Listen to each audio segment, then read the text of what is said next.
Assalamualaikum warahmatullahi wabarakatuh. Kaifa halukum? Saya harap kalian semua sehat sekarang, nanti, hari ini, hari esok, dan seterusnya. Kembali lagi bersama kami di channel tercinta kita ini, Anak Pesantren Milenial, di mana kita dapat mengkaji ilmu yang bermanfaat bagi kita di dunia dan di akhirat.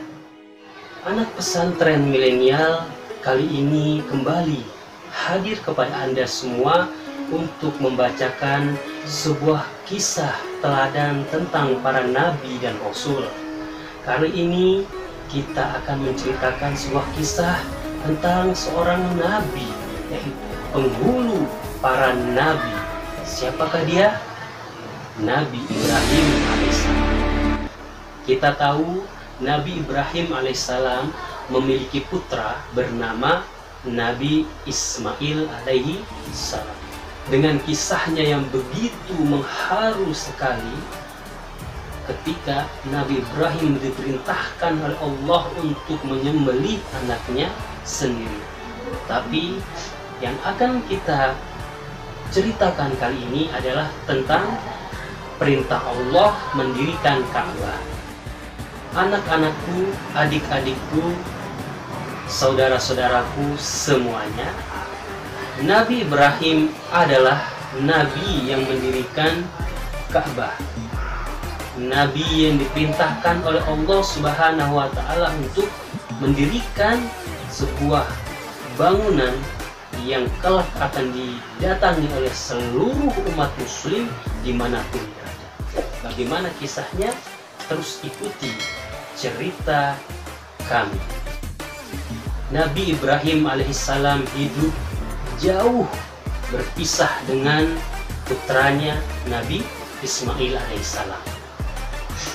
Kemudian datanglah perintah kepada Nabi Ibrahim alaihissalam untuk membangun Ka'bah di Mekah, agar menjadi rumah pertama yang dibangun untuk beribadah kepada Allah Subhanahu wa Ta'ala.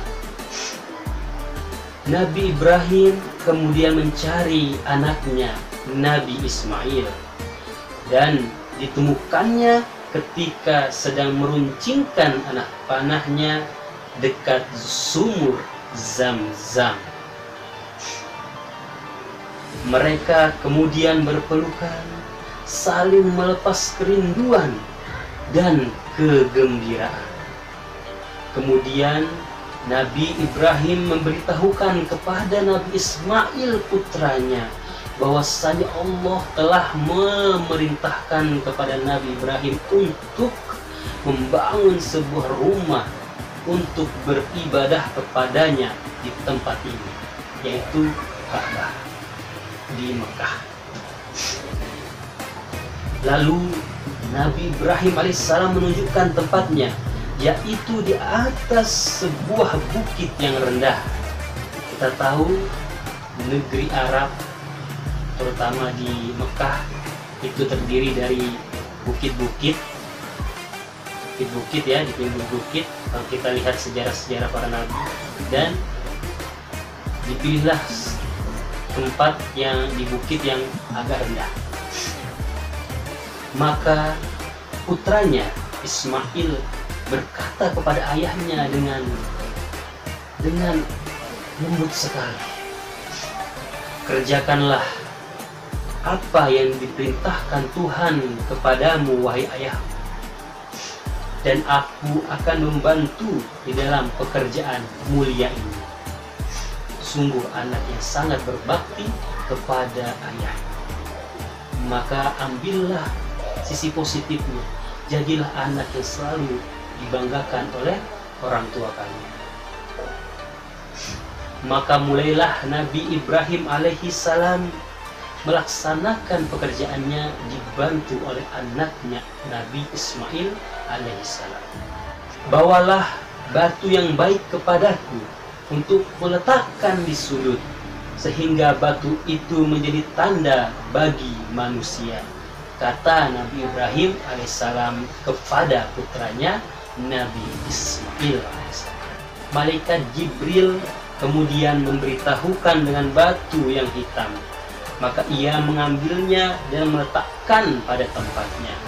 Demikianlah setiap kali Nabi Ibrahim dan Nabi Ismail memulai pekerjaannya, mereka berdoa kepada Allah, "Ya Tuhan kami, terimalah dari kami amalan kami. Sesungguhnya Engkaulah yang maha mendengar lagi maha mengetahui." Dari perkataan ini kita dapat mengambil kesimpulan bahwasanya segala pekerjaan yang kita lakukan kita harus niatkan dengan semata-mata Allah Subhanahu wa Ta'ala, dan kita harus selalu merasa pekerjaan kita ini akankah diterima atau tidak oleh Allah. Ketika bangunan itu telah tinggi dan Nabi Ibrahim yang telah tua dan lemah sehingga tak kuat mengangkat batu ke atas, maka berdirilah ia di atas sebuah batu, yang mana batu itulah yang dinamakan Maqam Ibrahim. Sehingga sempurna Nabi Ibrahim alaihissalam dan Ismail alaihissalam membangun dinding-dinding Ka'bah. Batu menempel di dinding Ka'bah dari dahulu hingga masa Umar bin Khattab. Lama sekali bangunan itu ya, kokoh. Dari zaman Nabi Ibrahim sampai zaman Khulafaur Rasyidin, Umar bin Khattab masih kokoh. Allah berfirman di dalam kitab suci Al-Quran tentang kisah pembangunan Ka'bah. A'udzubillahi minasyaitonirrajim. Bismillahirrahmanirrahim. Dan ingatlah ketika kami menjadikan rumah itu Baitullah, tempat berkumpul bagi manusia dan tempat yang aman, dan jadikanlah sebagian Maqam Ibrahim tempat sholat.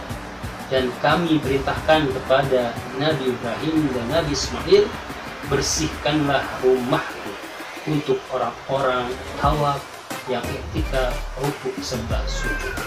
Dan ingatlah ketika Nabi Ibrahim berdoa, "Ya Tuhan, jadikanlah negeri ini negeri yang aman dan sentosa, dan berikanlah rizki dari buah-buahan kepada penduduknya yang beriman di antara mereka kepada Allah di hari ini.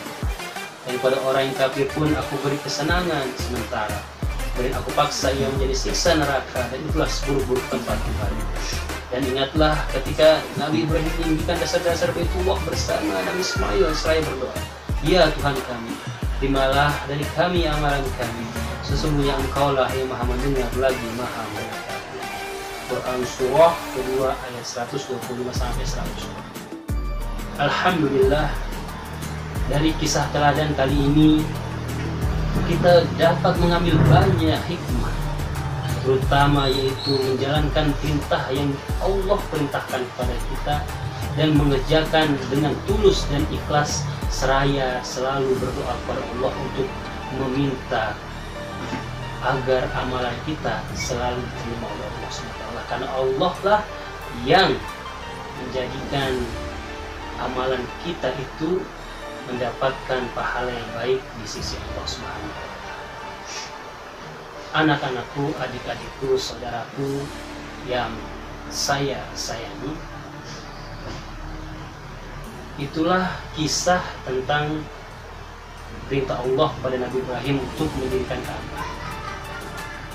Marilah kita senantiasa selalu mengingat kisah-kisah para nabi dan rasul, agar kita selalu menjadi orang-orang yang tidak merugi, karena kita adalah orang-orang yang jauh dari para nabi dan rasul. Kalau kita tidak membuka sejarah kisah teladan, bagaimana kita akan mengetahui perjuangan para nabi dan rasul, sehingga kita dapat mengikuti dan kita dapat menjadikannya suri teladan dalam kehidupan kita sehari-hari. Semoga bermanfaat bagi kita semua. Assalamualaikum warahmatullahi wabarakatuh.